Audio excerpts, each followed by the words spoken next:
Aleluia. Graças a Deus.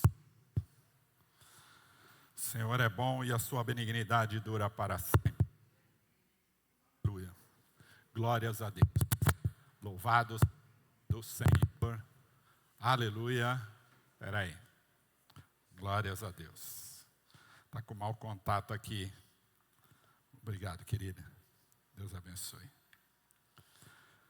Se falhar, eu dou um toque aqui atrás, tá bom?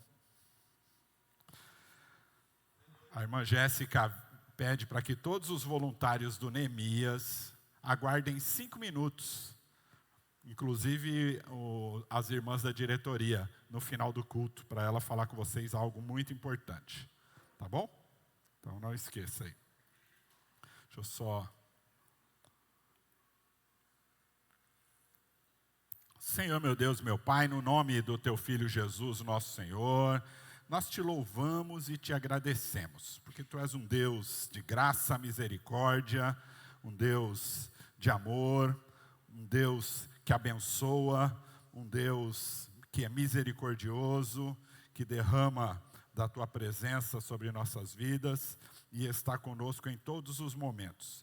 Obrigado, Senhor, por estar aqui conosco, num momento tão especial e importante, onde vamos hoje cear contigo, onde há um significado eterno. Eu te louvo e te agradeço por esclarecer, por nos iluminar a entender isso, Senhor, essa santa e memorável refeição. Obrigado, Senhor, que o Senhor possa iluminar a mente de todos que aqui estão, que a nossa mente esteja agora cativa a Ti no Teu trono e que nada possa dispersar-nos, para que possamos entender a importância dessa ceia tão extraordinária e tão memorável, a qual o Senhor nos deixou como ordenança. Em nome de Jesus eu te peço e te agradeço, Senhor Deus. Amém. Aleluia. Abra a tua Bíblia comigo. Continuamos a nossa série de mensagens em Marcos 14, de 10 a 31. Vamos falar hoje da ceia do Senhor. E eu coloquei um título nesta mensagem, não é?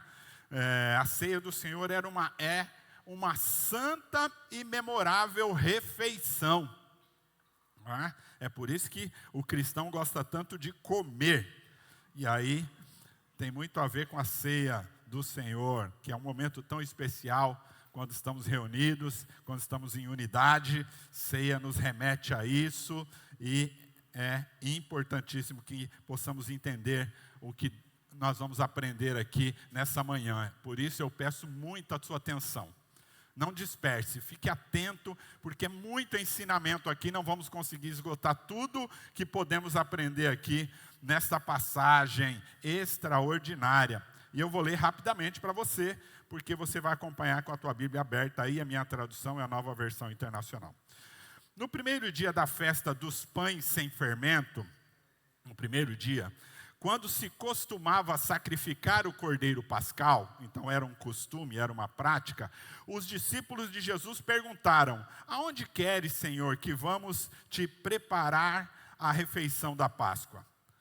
Aonde queres que vamos e preparemos a refeição da Páscoa? Porque era uma refeição extraordinária e que tinha um significado importantíssimo. E aí, então, ele enviou 2 dos seus discípulos, provavelmente Pedro e João, né? Enviou 2 dos seus discípulos, dizendo-lhes: entrem na cidade, e um homem carregando um pote de água virá ao encontro de vocês. Homem não tinha a prática de carregar água, não é? Esse era o papel da mulher, e lá os papéis eram muito bem estabelecidos. Então, homem, em hipótese nenhuma, carregava cântaro de água na cabeça, ou carregava um cântaro de água, não é? Quem fazia esse papel era a mulher.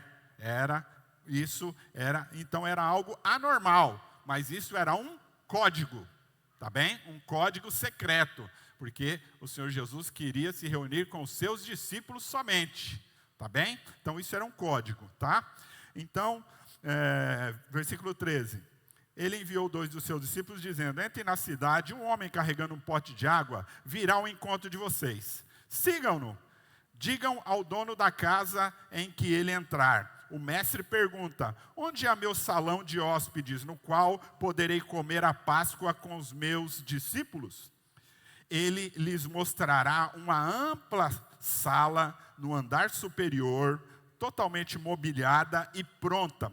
Façam ali os preparativos para nós, porque tinha toda um detalhe, tinha muito requinte, tinha muita coisa e tinha muito simbolismo, então precisava preparar mesmo essa refeição. Isso era um momento muito importante para os judeus, a comemoração da Páscoa, então todos se dedicavam muito a deixar o ambiente preparado, deixar a estrutura preparada, isso era muito importante, tá bom? E os discípulos se retiraram na cidade. Aliás, os discípulos se retiraram e entraram na cidade. Encontraram tudo como Jesus lhes tinha dito. Prepararam a Páscoa. Ao anoitecer, então eles fizeram isso durante o dia. Ao anoitecer, Jesus chegou com os 12. E quando estavam comendo, reclinou-se à mesa, tá? Ou reclinados à mesa, não é sentado como aquela célebre pintura de Leonardo da Vinci, né? Que todo mundo está sentado numa cadeira, isso não existia, a mesa era muito baixinha, dessa altura mais ou menos, eles deitavam ou sentavam em almofadas, tá? Então, não existia esse negócio de cadeira, tá? Aquela pintura lá está totalmente equivocada, tá bom? Então, quando estavam reclinados à mesa, Jesus disse: digo-lhes que certamente um de vocês me trairá. Alguém que está comendo comigo. Imagina a cena, imagina o climão que ficou, não é? Tá bem? Alguém que está comendo comigo. E a gravidade do negócio, né? Eles ficaram tristes e um por um lhe disseram: com certeza não sou eu, né, mestre? Afirmou Jesus: é um dos 12. Alguém que come comigo do mesmo prato. Isso demonstra intimidade. Isso demonstra amizade. Isso demonstra comunhão. O Filho do Homem vai, como está escrito a seu respeito. Então já estava previsto que isso ia acontecer. Mas ai daquele que trai o Filho do Homem. Ai, esse ai aqui, irmãos, isso aqui no original grego, esse ai aqui é ai de juízo. Esse ai aqui é ai de disciplina. Então é algo muito sério. E aí quando ele fala: ai daquele que trai o Filho do Homem, melhor lhe seria não haver nascido. Olha que frase. Enquanto comiam, Jesus tomou o pão, deu graças, partiu e deu aos seus discípulos, dizendo: tomem, isto é o meu corpo.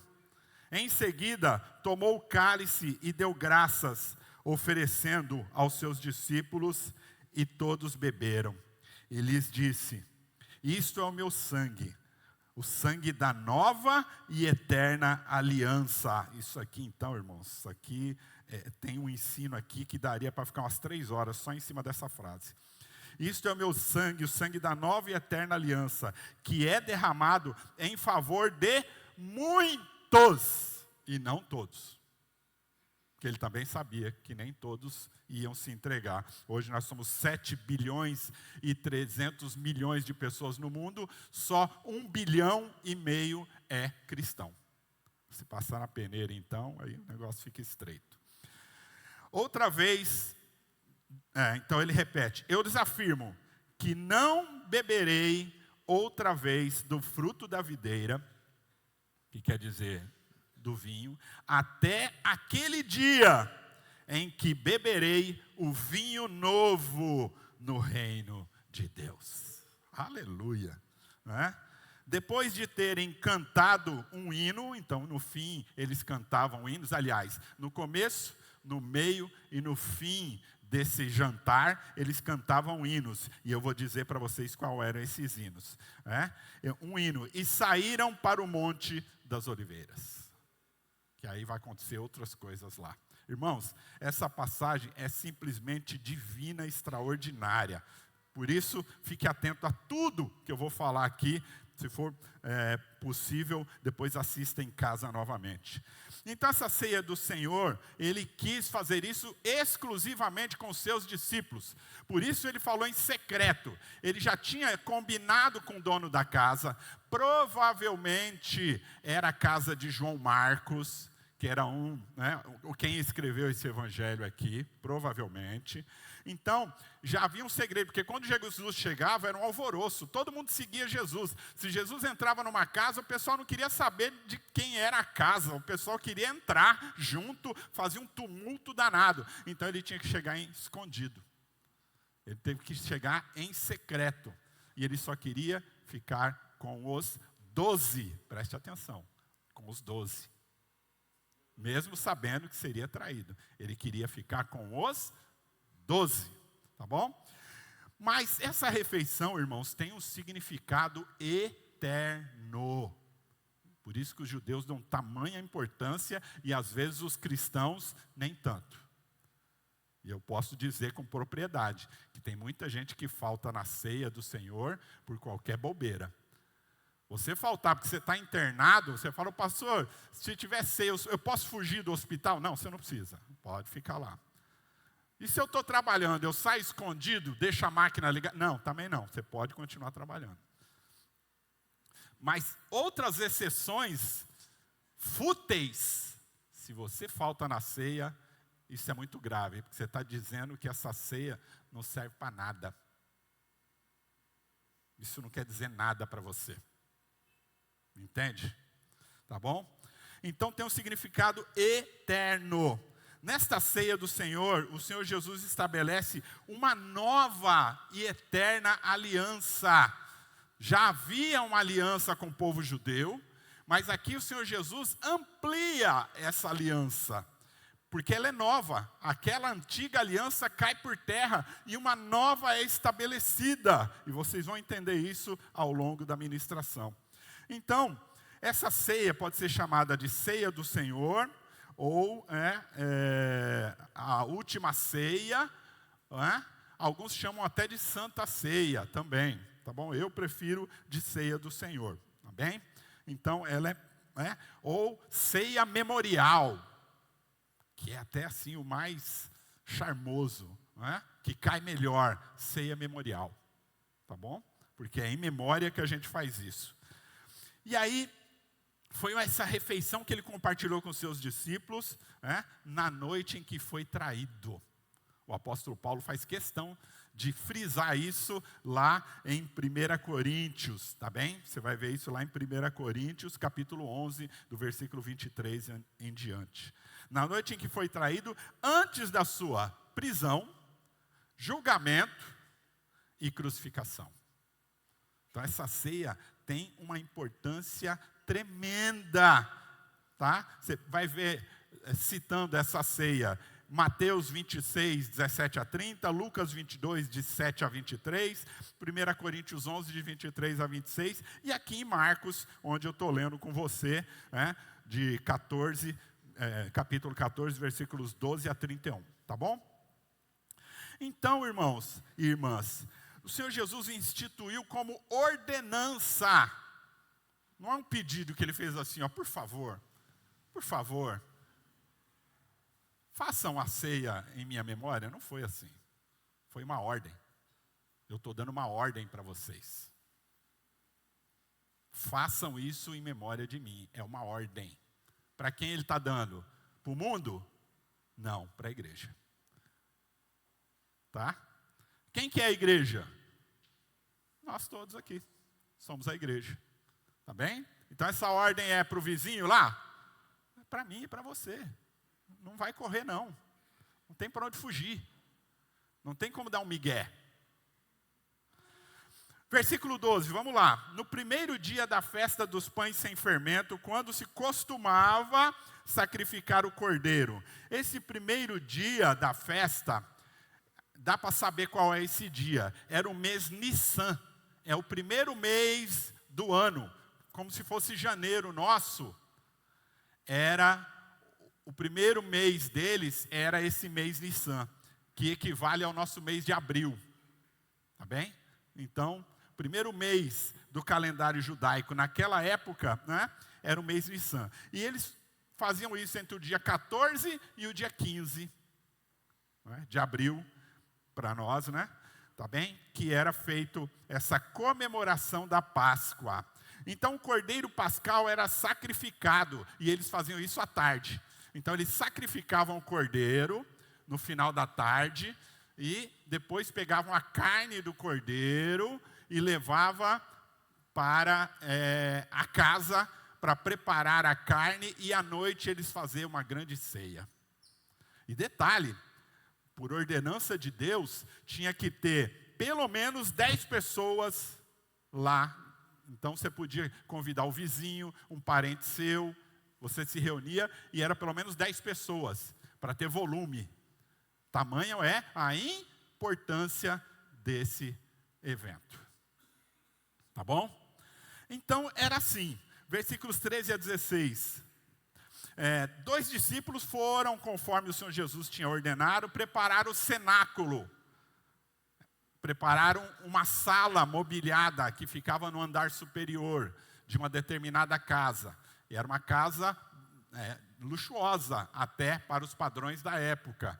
Toda mobiliada, e lá estava o Senhor Jesus.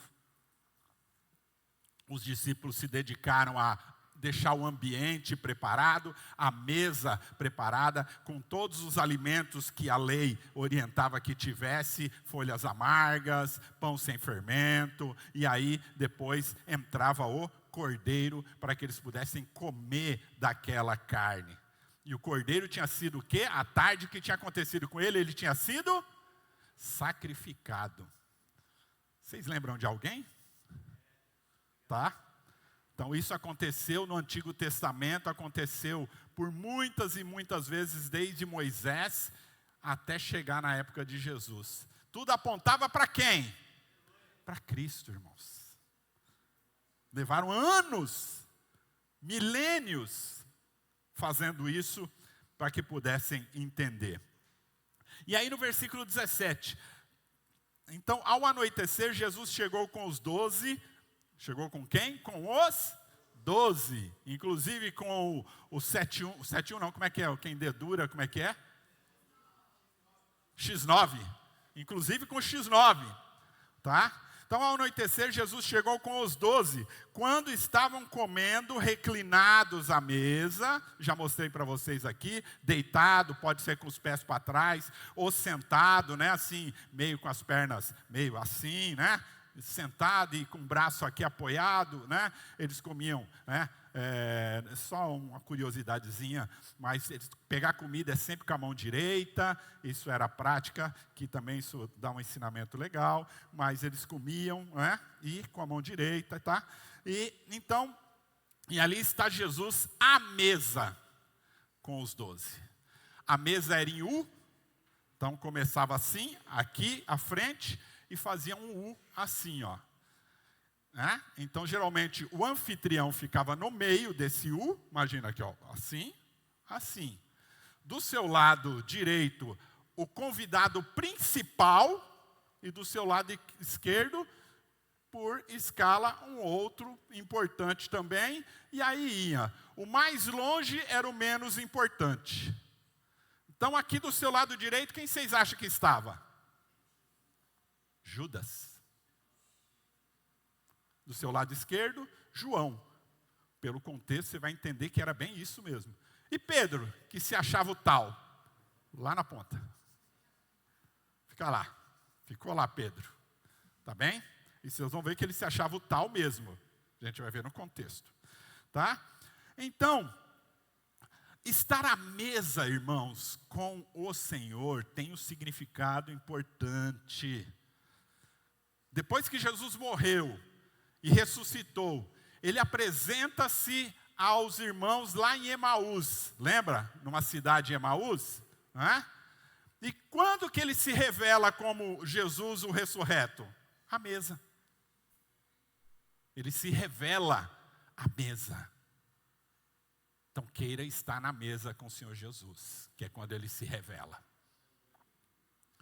Só quem tem importância para Ele, senta-se à mesa com Ele.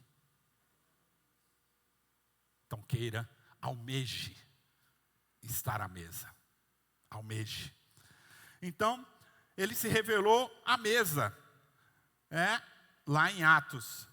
Em Marcos 11, em Marcos 16, 14, Jesus também aparece ressurreto quando todos estavam numa sala fechada com medo. Ele se apresenta e todos estão à mesa. Ele atravessa uma parede e se revela a eles. A gente vai ver isso em João com mais propriedade. E era hora de uma refeição, onde os 11 estavam reunidos. Isso é após a ressurreição. Então, estar à mesa com Jesus e crer que Ele é seu Salvador, vai fazer toda a diferença para a tua vida. Porque dos 12 que estavam com Jesus, nessa ceia que nós estamos lendo aqui, ministrando e entendendo, tinha 12, mas só 11 creu que Ele era o Salvador do mundo. Dos 12, só 11 creram que Ele era o único, suficiente, exclusivo e eterno Salvador deles. Judas não entendeu. Judas não creu. Logo, não foi salvo. Infelizmente. Então faz toda a diferença você estar à mesa e crer. Porque Judas estava à mesa, mas não creu. Judas estava à direita dele, no principal lugar, como o convidado de honra, e não creu. Mas Jesus tentou até o último instante fazer com que ele cresce. Mas ele não creu.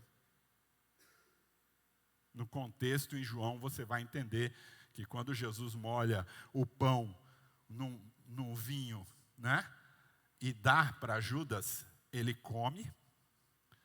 E logo em seguida, o Evangelho de João diz que o diabo entrou nele. E aí Jesus falou, o que você tiver que fazer, faça depressa.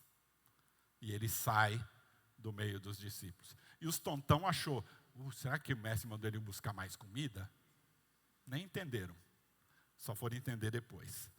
Então, tão importante como essa ceia que você já está fazendo aqui, é porque você está com o olho no futuro, na glória. Lá em Apocalipse 19, 9, diz que nós vamos fazer um grande banquete com o Senhor. Quando você faz essa ceia aqui, você está olhando para lá. Você está se projetando lá na glória, onde vai ter um grande banquete com o mestre, com o noivo. Onde você deve crer que vai estar.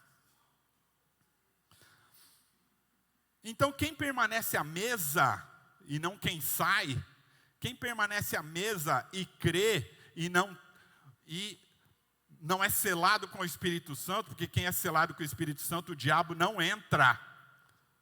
Não existe crente endemoniado, por mais que alguns às vezes pareça estar. Mas não existe crente endemoniado, irmãos.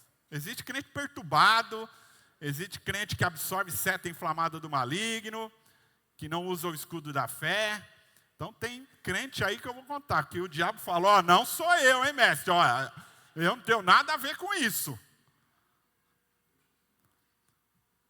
Então, quem permanece à mesa demonstra comunhão com Ele, irmãos. E essa comunhão, você tem que entender que isso é muito profundo. Quem permanece à mesa usufrui da intimidade com o mestre. Isso é muito sério, isso é muito importante. Nós temos que usufruir disso. Nós temos que ter intimidade com o Senhor. Ele quer, Ele proporciona. Tudo acontece à mesa. Revelação, decisão, amor, perdão, outra chance. Porque Judas teve muita chance, mas não usufruiu disso. Então Jesus junta os 12 como se fosse uma família, irmãos. Imagina, os 12 estavam ali como uma verdadeira família, que Ele amou demais, e a Bíblia relata isso várias vezes. eram os mais próximos de Jesus.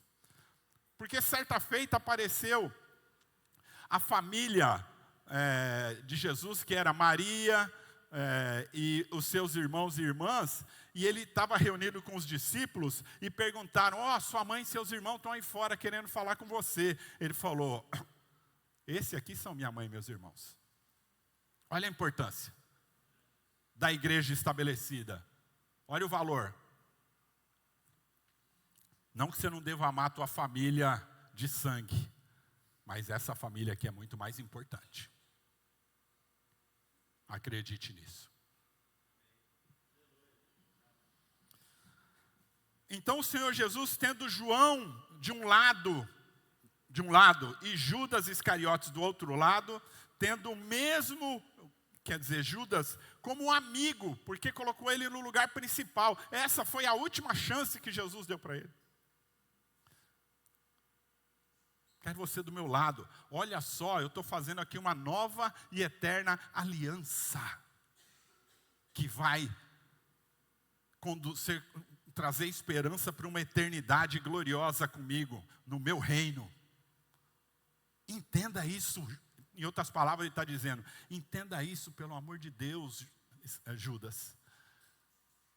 Todas as vezes que você me viu pregar e ensinar que eu me coloquei como filho de Deus, me igualando a Deus, como único, suficiente, exclusivo e eterno Salvador. Entenda isso.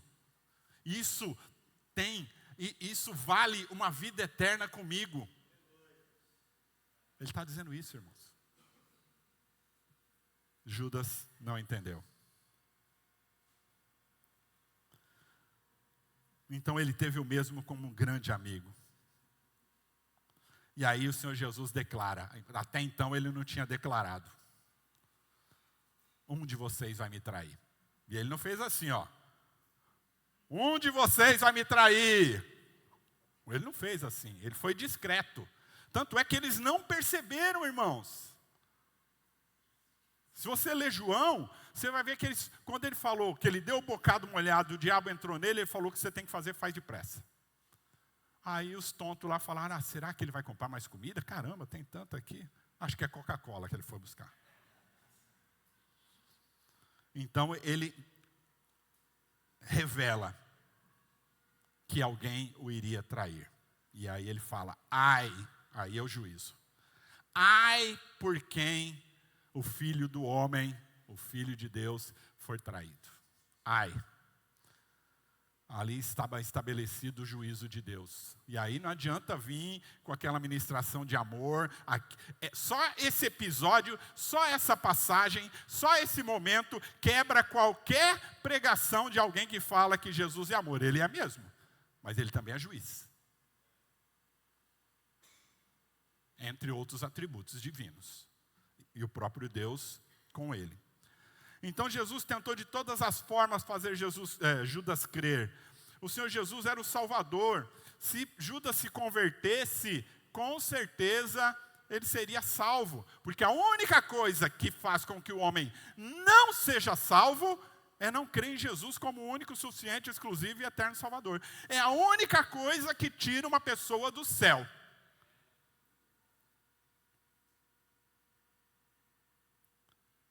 Mas tem pessoa que está à mesa e acha que é salvo como Judas achava que era.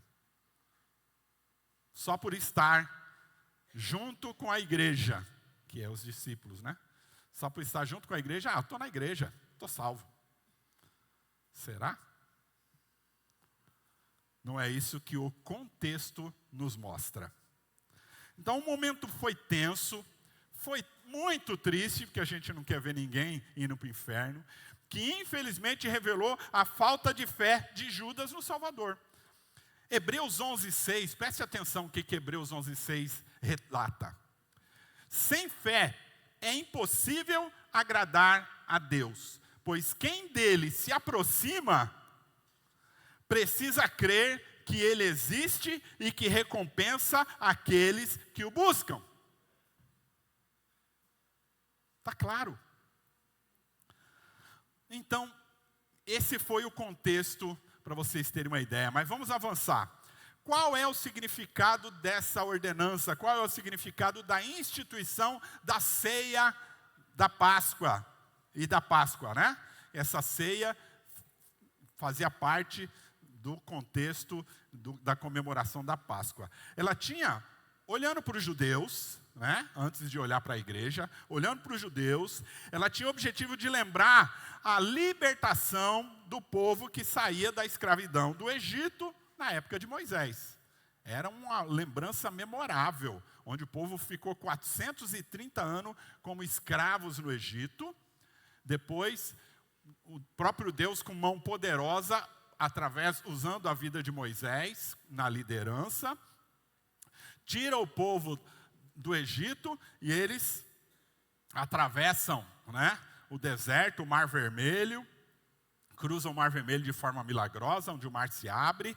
Lá do outro lado, aí eles vão ficar 40 anos dando volta no toco, que podia chegar em 15 dias na Terra Prometida, mas ficaram 40 anos dando volta no toco. Por que ficaram 40 anos dando volta no toco? Porque a maldade, a desobediência e a teimosia da nação de Israel fez com que eles ficassem 40 anos no deserto, até que toda aquela geração morresse.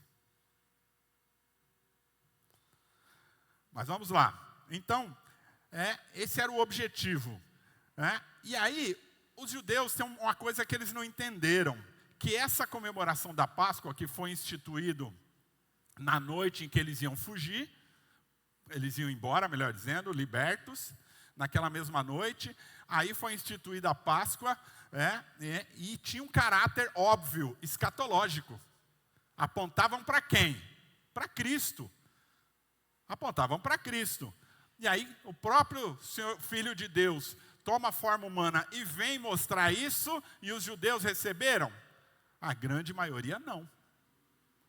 A grande maioria não recebeu Jesus, infelizmente. Né? Então tinha um caráter escatológico, era Deus mostrando ano a ano, na comemoração da Páscoa, que ele enviaria o Salvador, o Cordeiro de Deus que ia tirar o pecado do mundo. Ano a ano, apontando para Cristo. Ano a ano, eles comemorando e olhando para o futuro. Ano a ano, comemorando, olhando para o futuro. Tá bom? Eles não entenderam. Jesus, então, ao tomar o pão e o vinho, deu a todos um significado da ceia da Páscoa. Ali, os seus discípulos entenderam que tudo que era comemorado ano a ano estava se cumprindo ali. O Cordeiro Pascal estava diante deles e seria sacrificado logo em seguida. E eles precisavam entender isso. E Paulo retrata isso em 1 Coríntios 11, 26. Porque todas as vezes que comerdes desse pão e beberdes do cálice, anunciais a morte do Senhor até que Ele venha. Percebe? Então o meu e o teu papel é fazer o quê? Anunciar. Não é ficar de boca calada não, hein? Quando você toma ceia como hoje, você tem que sair daqui pensando, eu preciso apresentar Jesus para alguém. Eu preciso anunciar as boas novas do reino. Eu preciso conhecer a Cristo e fazê-lo conhecido. Percebe? Tá bom? Então, a Páscoa aponta para um banquete eterno das bodas do Cordeiro, que eu vou ler para vocês aqui em Apocalipse 19, 9. E o anjo me disse, escreve, felizes os convidados para o banquete do casamento do Cordeiro. E acrescentou, estas são as palavras verdadeiras de Deus. Percebe? Fazendo uma reflexão em cima disso já, né? No meio da mensagem, colocando alguma aplicação, a ceia nos alimenta de esperança de que Jesus vai voltar. Você está aqui hoje, tomando a ceia, o que isso vai te fazer? Meu Deus, Ele vai voltar. Eu vou cear com Ele um dia na glória. Ele vai voltar, Ele vai vir me buscar. Ele vai voltar, um dia eu vou subir para a glória com Ele. Ele vai voltar, um dia eu vou viver eternamente com Ele na glória e cear com Ele eternamente. Então, a ceia do Senhor, né, o reino de Deus se revela para nós. Mas é pela fé. É só para quem vai enxergar isso, é quem crê que Ele vai voltar e buscar a sua igreja. Você crê nisso? Pelo menos uns 15 aqui, sim. Você crê nisso mesmo? Então tá bom. Então a ceia do Senhor é um chamado à fé viva. Não uma fé mole, é uma fé viva. Não uma fé morta. Uma fé naquele que morreu, ressuscitou o terceiro dia, está na glória, mas vai voltar. É nisso. A sua fé é na pessoa de Jesus, não é numa religião. Porque a religião é uma pessoa, Jesus. A ceia do Senhor faz um convite a uma confissão de pecados e arrependimento. Isso é a ceia. A ceia do Senhor é um momento de comunhão com Deus e comunhão com a igreja. Às vezes você olha para mim e fala, eu tenho que ter comunhão com esse mulambento aí? Sim, porque eu também sou igreja. Vai ter que ter comunhão comigo, sim. Porque eu e entre outros mulambentos, fomos lavados e remidos no sangue de Cristo. Onde você também foi. Nós somos mulambentos, mas nós somos limpinhos. Então tem que ter comunhão com a gente? Tem! Tem um evento na igreja, você tem que participar? Sim! Por quê? Porque é a igreja se reunindo. Eu vou no culto, mas não vou em evento. Você não está em comunhão completa. Então você não crê na ceia. A ceia é um sinal de esperança viva no retorno glorioso do nosso Senhor e Salvador Jesus Cristo. O pão, disse o Senhor, é o meu corpo. O cálice é o seu sangue, o sangue da nova e eterna aliança, derramado para a remissão dos nossos pecados. Você vai ver isso em Lucas 22, 19 e 20. Muita gente, na época da igreja primitiva, porque a igreja se reunia em cavernas, ou em casas, e eles praticamente quase toda semana, eles faziam essa ceia.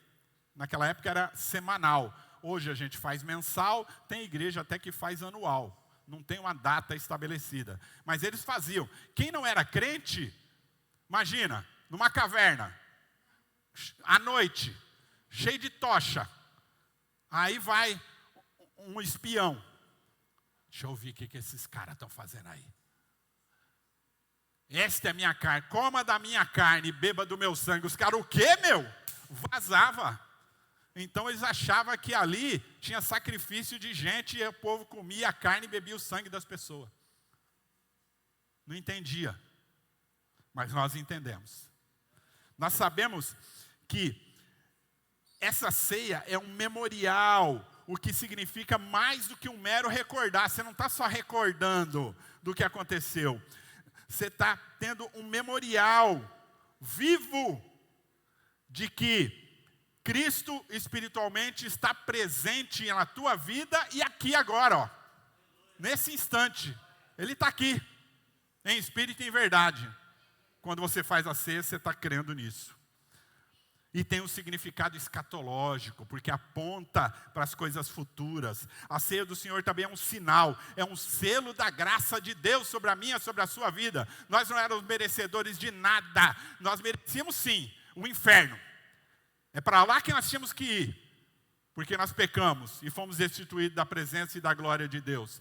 Mas Ele, com a sua graça maravilhosa, nós não tínhamos como pagar o preço. Ele envia seu Filho unigênito, Ele envia seu Filho que morre a nossa morte, recebe a ira de Deus sobre Ele. Ele cumpre toda a lei. E aí ele ressuscita, ele se fez pecado, e aí ele ressuscita sem pecado e nos dá o direito de ressuscitar com ele também.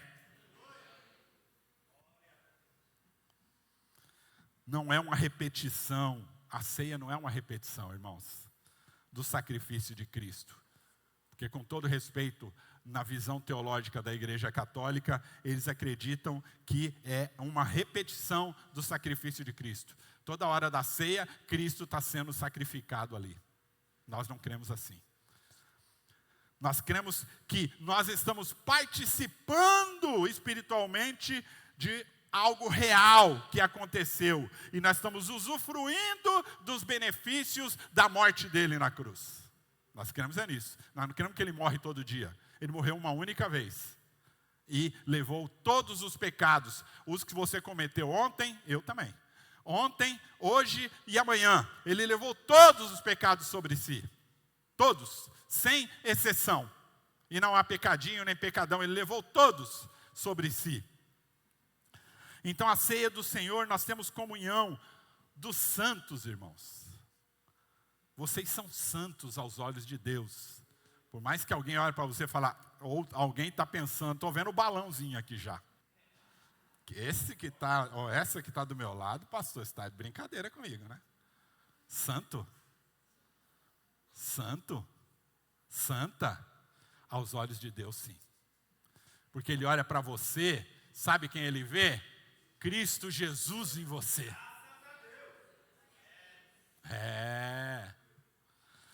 Então, irmãos e irmãs, não é? Nós somos a igreja, não é? A ceia do Senhor expressa essa unidade do corpo de Cristo, que é a igreja. Nós temos que ter comunhão, irmãos. Nós temos que ajudar uns aos outros. Nós temos que orar uns pelos outros. Nós temos que interceder uns pelos outros. É isso que nós temos que fazer. É o nosso papel enquanto igreja. Nós temos que ter prazer em estar juntos. Irmãos, temos que ter prazer. Não é com mulambento? É, comigo, mulambento, sim. Você tem que ter prazer em estar comigo. Na ceia do Senhor, nós participamos do mesmo pão e do mesmo cálice. Nós cristãos praticamos essa comunhão uns com os outros e, consequentemente, com Cristo, que nos une nele. Em um momento, nós temos que fazer um exame pessoal aqui hoje, um arrependimento se for necessário, e crer, e ter renovação da nossa esperança, porque Ele vai voltar. Ele vai voltar. Por mais que não pareça, irmãos, você olha para certas circunstâncias aqui, parece que Ele não vai voltar. O sofrimento na terra está tão grande, parece que Ele não vai voltar. A inflação está tão alta, o preço dos alimentos parece que Ele não vai voltar. Ele vai voltar. E vai vir buscar a sua igreja. 1 Coríntios 11, 26. Porque sempre que comerem desse pão e beberem desse cálice, vocês anunciam a morte do Senhor, até que Ele venha. E Ele vai vir. Ele vai vir, eu creio.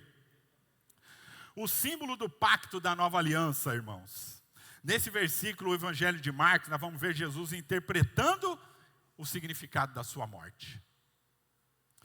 Jesus abençoa o pão, toma o cálice e aí Ele dá graça. A gente viu isso no texto. O pão e o vinho são símbolos, são elementos que mostram o seu corpo e o seu sangue. Esses elementos, Ele institui a ceia do Senhor, no qual nós hoje estamos cumprindo e obedecendo 2000 anos depois. Quase 2000 anos depois.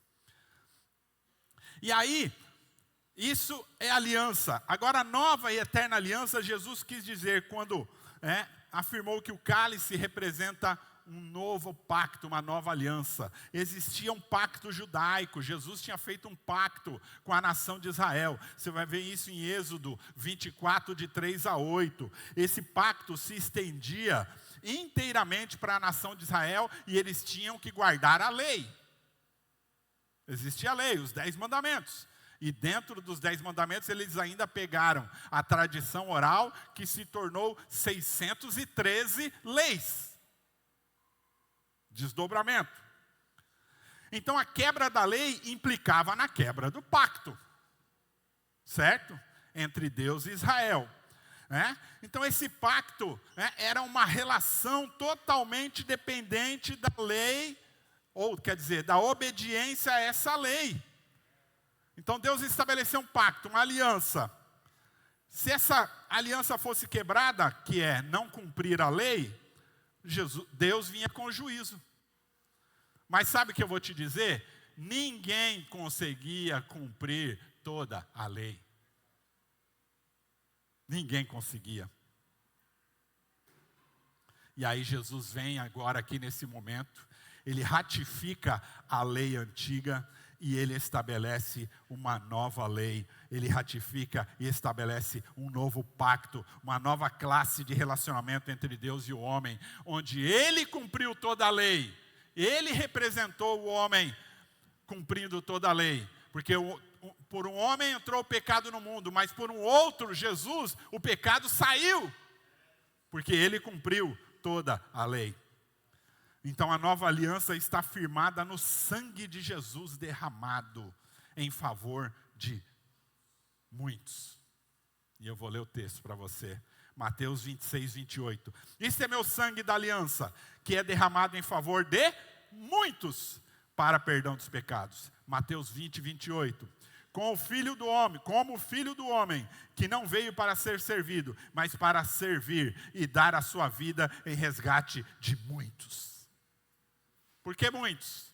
Porque infelizmente nem todos vão entregar a vida para Ele. Nem todos. Dos 12, 11 entregaram a vida para Ele. Um não entregou. É triste, mas isso acontece. Então, na velha aliança, o homem buscava fazer o melhor para Deus e fracassava sempre. Se você acha que é o que você faz te leva à salvação, você está equivocado. O que te leva à salvação é o que o Jesus fez. Porque o que Jesus fez foi melhor. Deus olhou, aceitou e se satisfez com o que Jesus fez. Você pode fazer o que você quiser,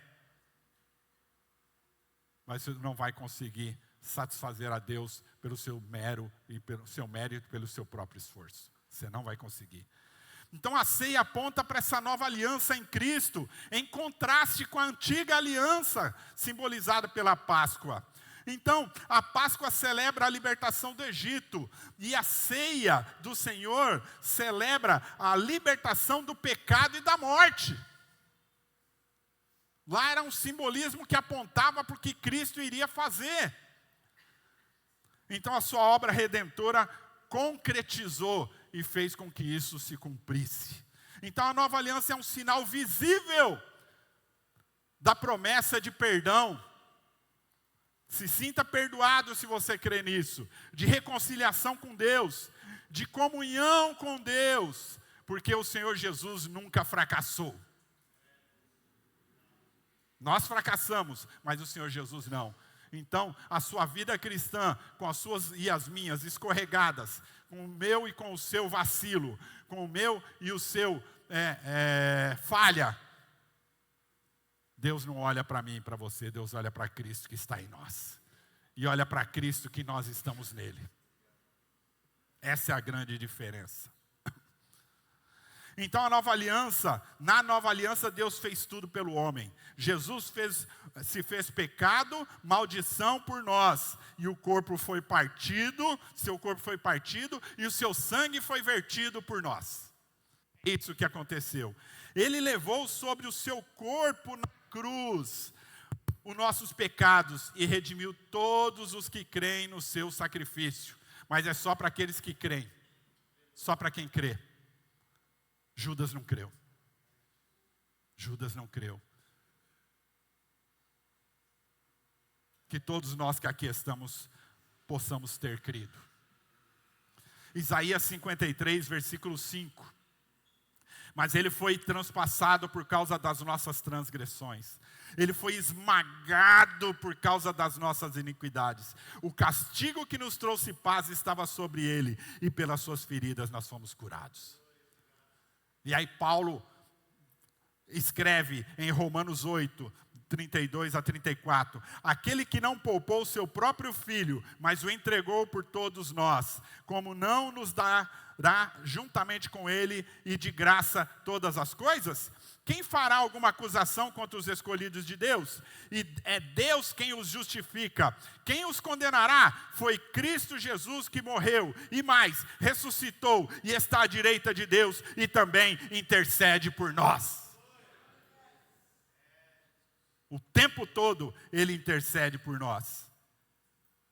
E aí tudo se consuma, irmãos, num pacto extraordinário e eterno. A ceia do Senhor aponta para isso. A ceia do Senhor aponta para esse passado. E a gente vai ver a cruz de Cristo Jesus e o seu sacrifício a nosso favor. Mas Ele também aponta para o futuro.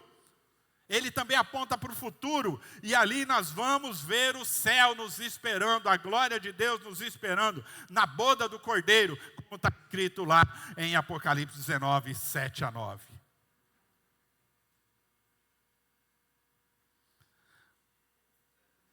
E aí finalizo mostrando no versículo 26, depois de terem cantado, saíram para um hino. Olha, depois de terem cantado um hino, saíram para o Monte das Oliveiras. Então o louvor é importante. Naquela época, lembra que eu falei? Cantava-se louvores, né?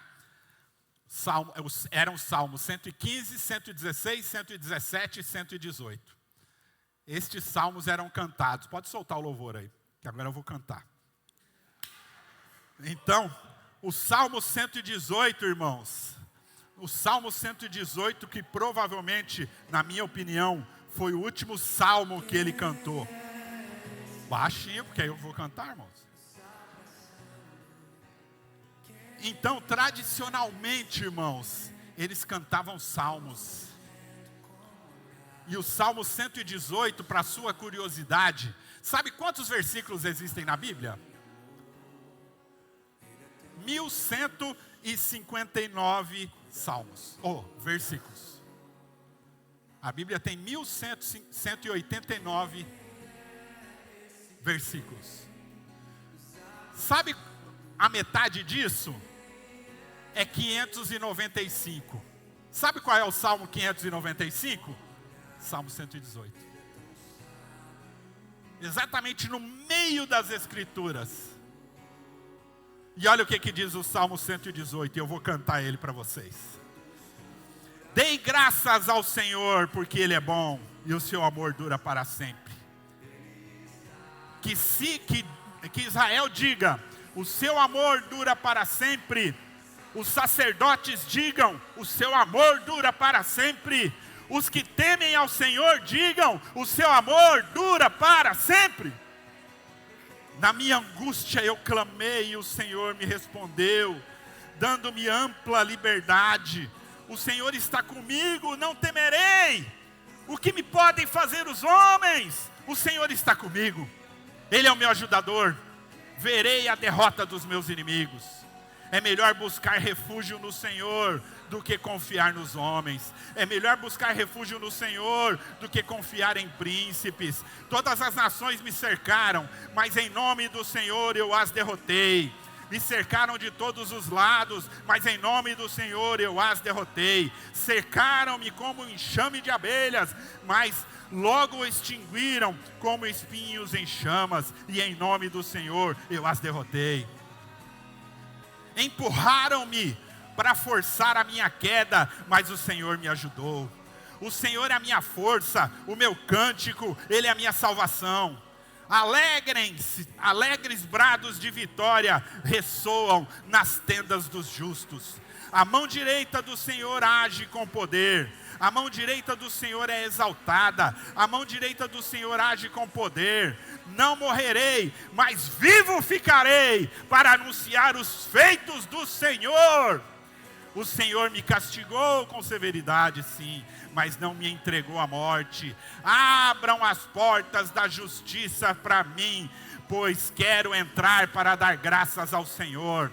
Esta é a porta do Senhor pela qual entram os justos. Dou graças porque me respondeste e foste a minha salvação. A pedra que os construtores rejeitaram tornou-se pedra angular.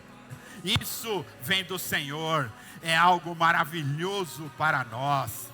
Este é o dia em que o Senhor agiu, alegrando-nos, e alegremos-nos e exultemos nesse dia.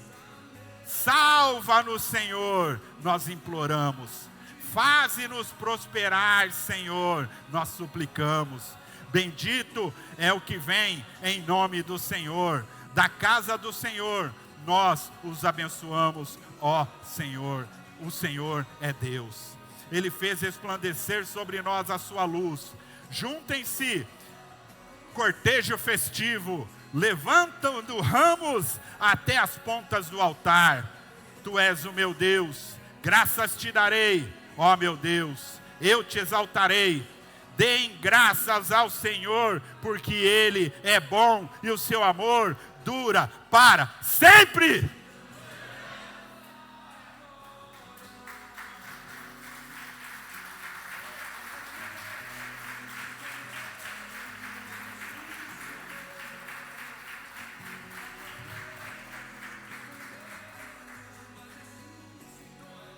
Cantem bem, Sibeli. Não responde. Irmãos, irmãs, a ceia do Senhor é algo muito importante. Não trate com indiferença. Não trate. Porque depois de tudo isso que o Senhor Jesus fez, Ele foi obrigado também a profetizar uma fraqueza.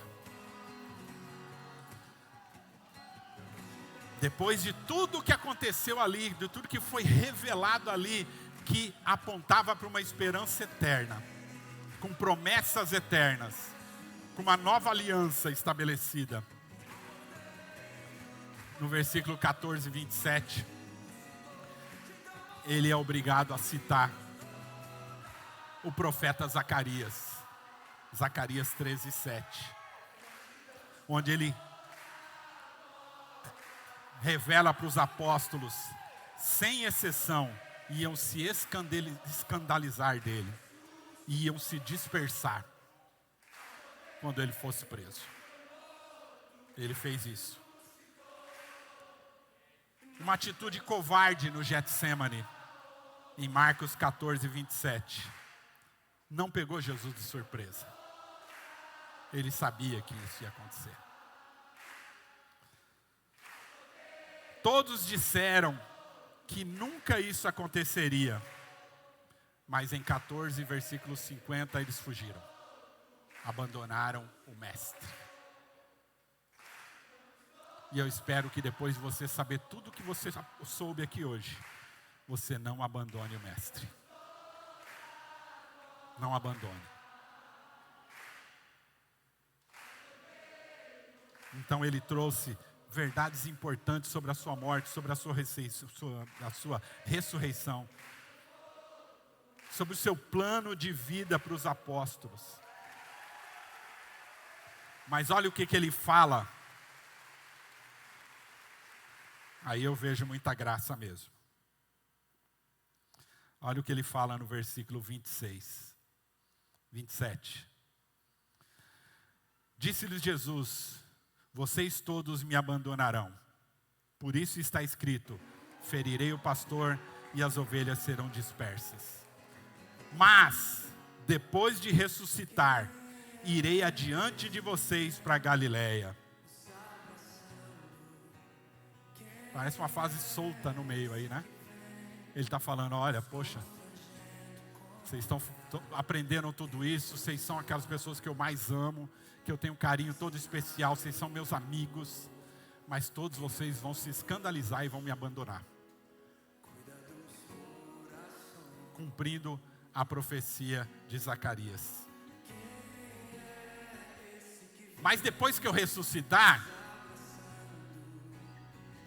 irei diante de vocês na Galileia. Ele está dizendo o quê? Ele está dizendo que, vocês vão me abandonar, eu não quero mais nada com vocês. Acabou nossa amizade. Vocês são falsos. Vocês são falciane. Vocês são covardes. Vocês vão me deixar na roubada. Vocês vão me deixar sozinho. Quando eu nunca abandonei vocês. É esse o pagamento que eu vou receber.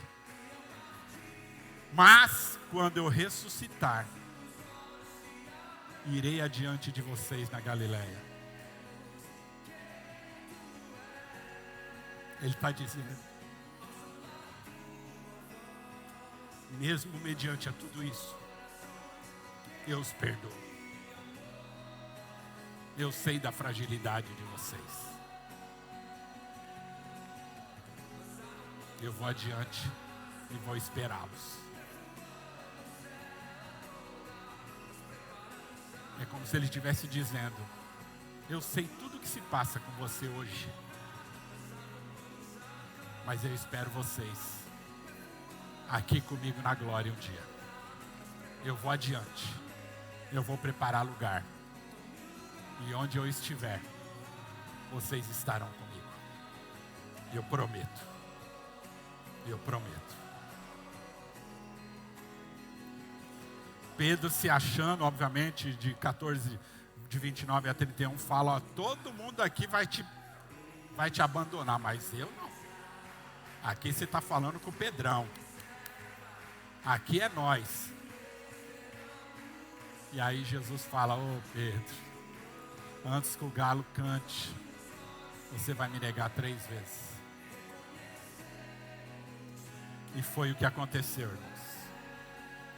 Então não sejamos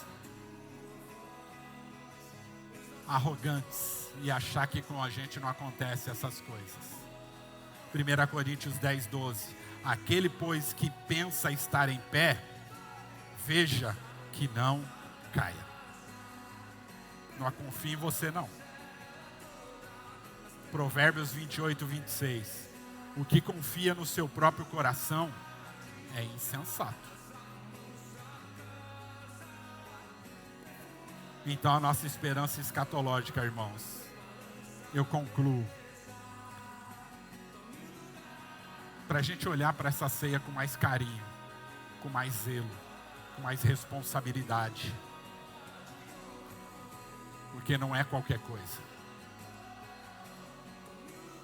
Nós estamos estabelecendo um memorial aqui hoje, até que Ele venha. Nós estamos à mesa com Ele. Não é qualquer coisa. É algo extraordinário e maravilhoso. É um chamado a nos lembrar dessa comunhão. É tempo de um renovo espiritual. Porque a aliança é nova e eterna.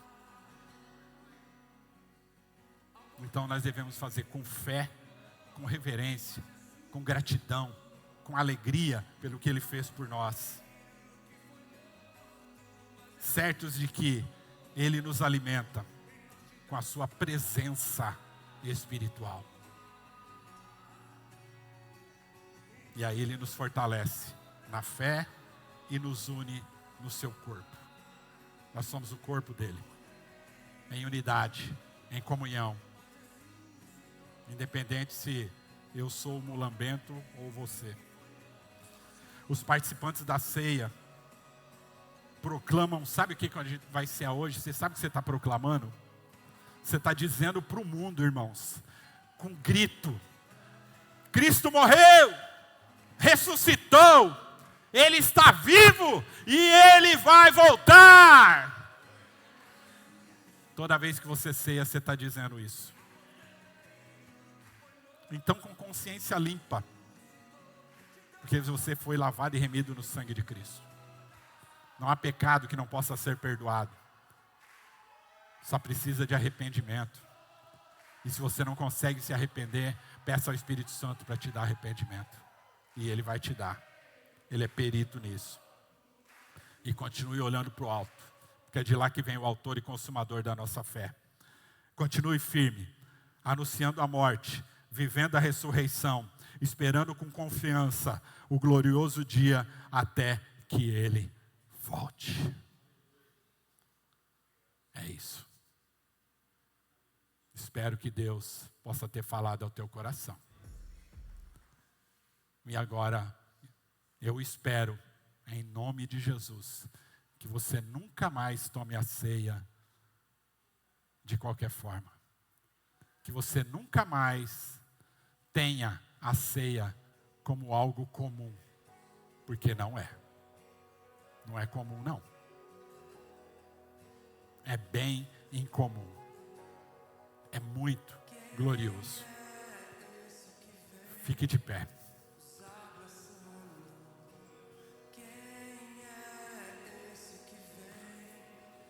Pedir para os servos entrarem com a ceia.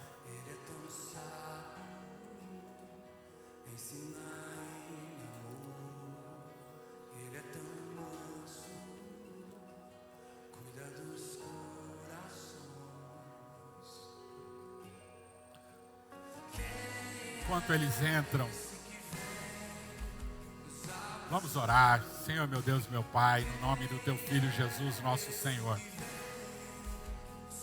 Que essa palavra tenha entrado no meu coração, na minha mente, na minha vida, na minha alma, no meu espírito. Que eu nunca mais olhe para a ceia como olhava antigamente. Que eu nunca mais olhe para a comunhão com a igreja como eu olhava antigamente. Que eu tenha convicção, que eu creia que o Senhor é galardoador daqueles que te buscam. Que eu creio no único, eterno, exclusivo e salvador da minha vida, que chama-se Jesus, o Cristo, o Messias, encarnado. E eu creio que o Senhor morreu, levando os meus pecados, mas ressuscitou ao terceiro dia e nos deu o direito de ressuscitar contigo. Amém. Vamos servir.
Tem alguém que não pegou a ceia, os elementos da ceia? Levante a mão. Aqui na frente, ó, por favor. Ali na porta também, porta lateral.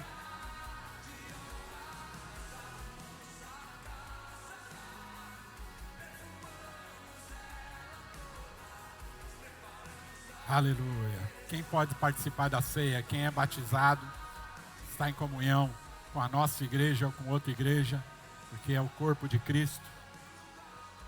A igreja é universal, não é aquela do reino de Deus. Estou falando que a igreja é universal dos crentes, que é a do passado, do presente e a do futuro.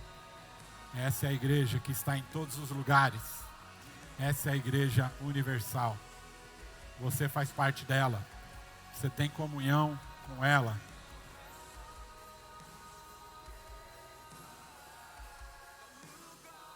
Então, você foi batizado, você deve participar da ceia. Pastor, eu briguei com a minha esposa, com o meu cônjuge.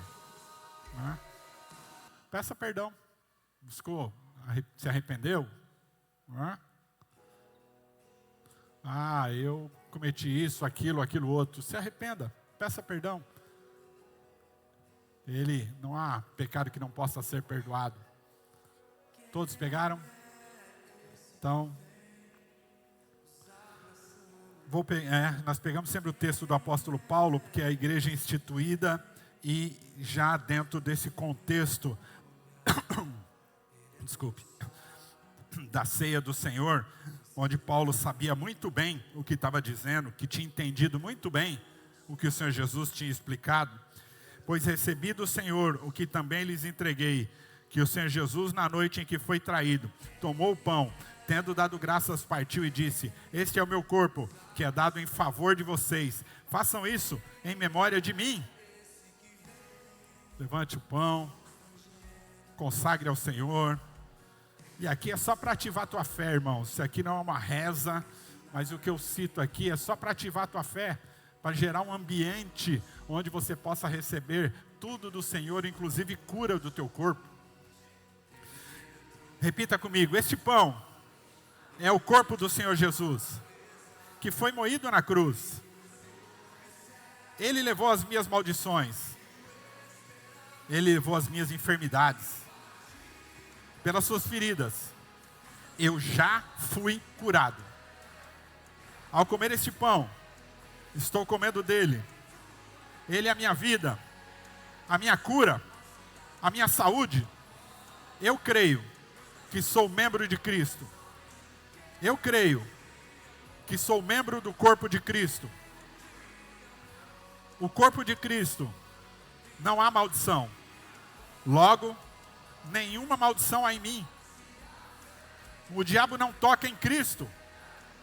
Então ele não toca em mim, porque eu sou membro do corpo de Cristo. Ao comer este pão, eu declaro que estou em unidade com os meus irmãos, porque nós cremos em um só Deus, em um só Senhor, temos uma só fé e andamos em um só Espírito, em nome de Jesus. Consagramos a Ti, Senhor, esse elemento pão, em nome de Jesus, para a honra e glória do Teu santo nome, cumprindo a Sua ordenança e crendo, Senhor, que nós podemos ser curados e que nós temos parte contigo, estamos em Ti e o Senhor está em nós. Então consagramos este elemento para a honra e glória do Teu santo nome, em nome de Jesus. Comamos do pão.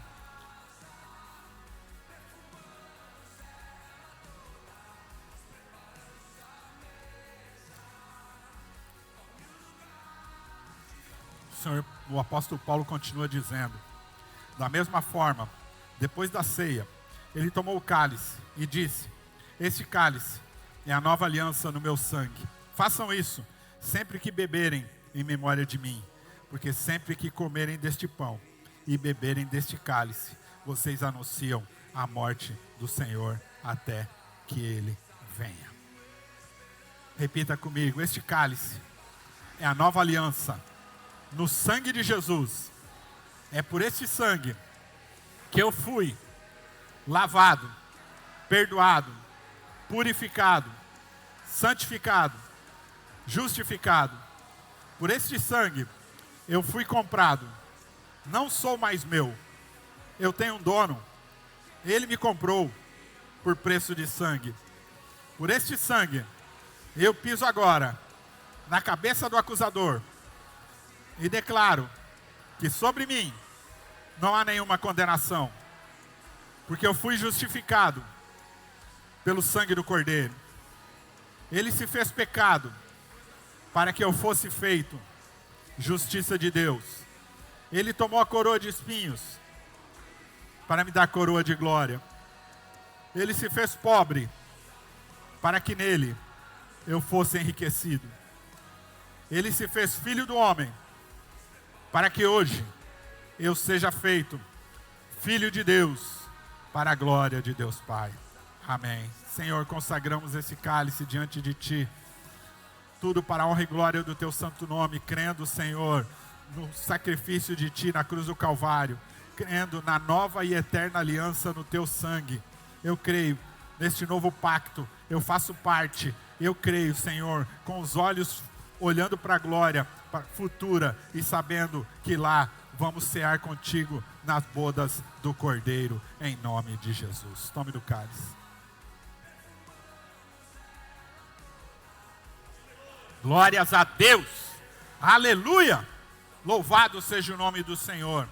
Maranata, ora vem Senhor Jesus. Oh, graças a Deus. Que Deus abençoe a tua vida.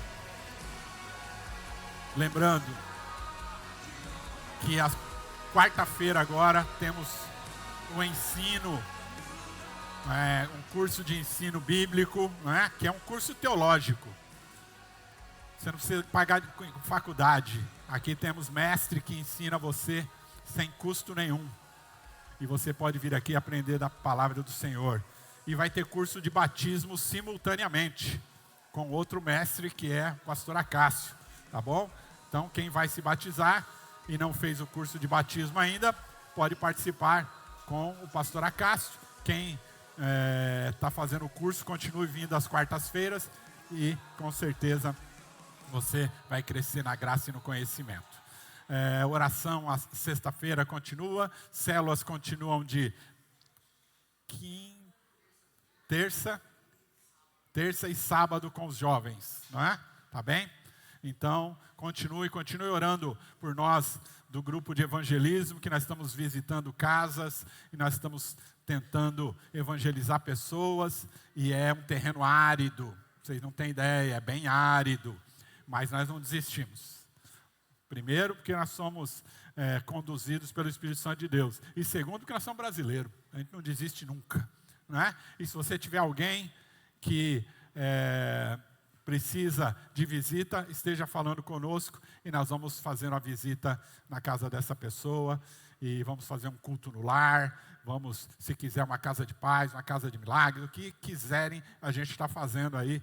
E visitando, uma simples visita também, não tem problema, a gente vai lá, visita, conversa, orienta, ora junto, lê a palavra se for preciso, e assim será uma bênção, tá bem? Lembrando que em breve vamos ter um bazar aí, irmão, chique no último, só coisa seminova, tá bem?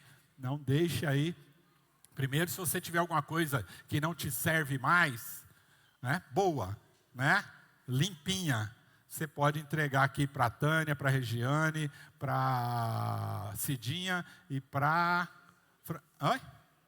Domingas, tá bem?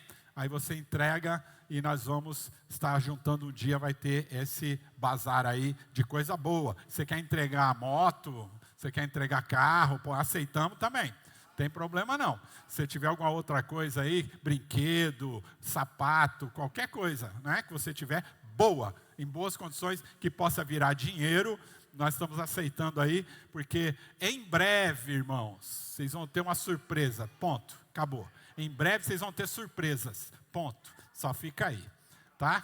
Agora, vai orando, para que essa surpresa chegue logo, em nome de Jesus. Tem um recado aqui, que é o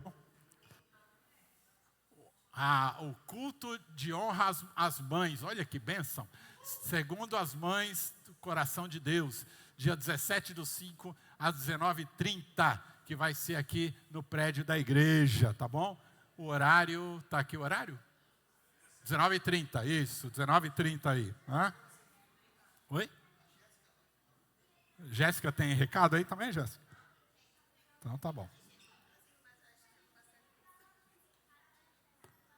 Ah, não, eu avisei, logo no começo. Não, eu já avisei, mas pode avisar de novo, podem falar. Então não tem problema. Só para reforçar, né? Todo mundo da diretoria e voluntários aguardar naquela salinha que a gente faz o culto das crianças para a gente conversar um pouquinho, tá bom? Por favor, da Associação Neemias. Tá bom, e no final temos reunião com o grupo de louvor hoje, né? Tá bem? Então fique aí, grupo de louvor, nós temos a reunião rápida, mas tem a reunião. Amém, irmãos e irmãs? Deus abençoe a tua vida, que o amor de Deus, as consolações do Espírito Santo, a graça, a paz do nosso Senhor e Salvador Jesus Cristo esteja sobre a tua vida. Que o Senhor resplandeça seu rosto sobre ti, tenha misericórdia de ti e te dê a paz. Tudo que você fizer possa prosperar, onde você caminhar seja a luz do mundo e sal da terra, e que Deus possa iluminar os teus passos, abrir a tua mente e capacitar você em tudo. Que você possa prosperar em nome de Jesus. Vão em paz, Senhor Deus, acompanhe. Está encerrado em nome de Jesus.